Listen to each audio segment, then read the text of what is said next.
పాట పాడుతుందంట. ఒక్కసారి పైకి వచ్చి పాడమ్మా. త్వరలో మనం అనుకున్న అతిథులు అందరూ కూడా వచ్చేస్తున్నారు. అతి త్వరలో కూడా సభ అయిపోద్ది. అందరూ కూడా ఆవేశపడకండి. Hello all of you, good morning. నా పేరు విట్టు, మాది కామారెడ్డి డిస్ట్రిక్ట్. ఏమో ఈ తెలంగాణ కన్నీరెడుతుంది, ఎందుకో నా తెలంగాణ సినబోతూ ఉంది.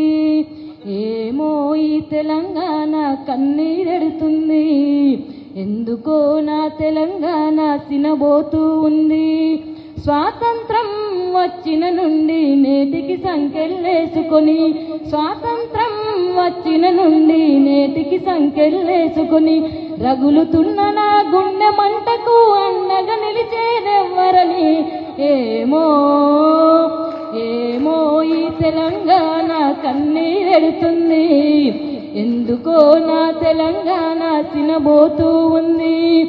అంగట్లో నా అండి ఉన్న అల్లుని నోట్లో శని ఉన్నట్లు, వనరులు ఎన్నో మనకు ఉన్న కరువు కలాల బోధ్యము చేసెను.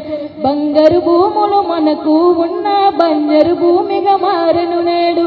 పల్లెలు అన్ని కౌడులాయనని తల్లి ఏడ్చుతుంది. ఏమో ఏమో ఈ తెలంగాణ కన్నీరెడుతుంది, ఎందుకో నా తెలంగాణ తినబోతూ ఉంది. గోదావరి నది జలాలు ఉన్న గొంతు తడుపుకున్న నీరే లేదు. కృష్ణమ్మ పరవళ్ళు తొక్కిన రైతన్నకు కన్నీళ్ళే మిగిలెను.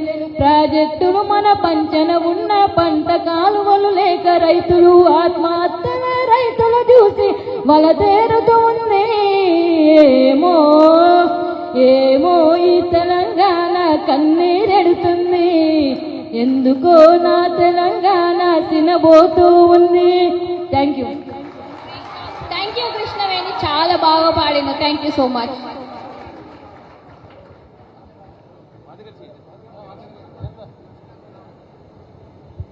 జియో 46 సమస్యల మీద ఎప్పటికప్పుడు కొట్లాడుతూ ఆ సమస్యల కోసం సుప్రీంకోర్టుకి వెళ్ళిన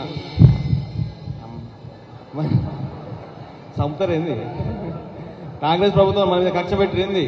అప్పుడే సరే, మహబాద్ బిడ్డ అయిన చర్రి ప్రవీణ్ నిరుద్యోగుల గురించి ఉద్దేశించి 4 మాట్లాడాల్సిన కోరుచున్నాం. సభను అలంకరించినటువంటి నా సహచర ఉద్యమకారులకు, నిరుద్యోగ ఉద్యమకారులకు, అదేవిధంగా వేదిక ముందు ఆశలైనటువంటి నిరుద్యోగ సోదరి సోదరులకు, ఈ నిరుద్యోగ వంచన సభకు హాజరైనటువంటి ప్రతి ఒక్కరికి పేరు పేరున నా తరపున మీ అందరికీ కృతజ్ఞతలు.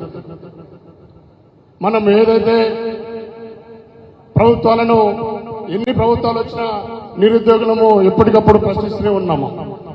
గత ప్రభుత్వంలో కూడా జీవో 46 మనకు అన్యాయం జరిగిందని చెప్పి మనం ఎంతో ఫైట్ చేసినాము. ఉద్యోగార్థుల కోసము, అంటే నిరుద్యోగులు జాబ్ క్యాలెండర్ కోసమని, నోటిఫికేషన్ కోసం అని చెప్పి ఎంతో పోరాటాలు చేసినాము.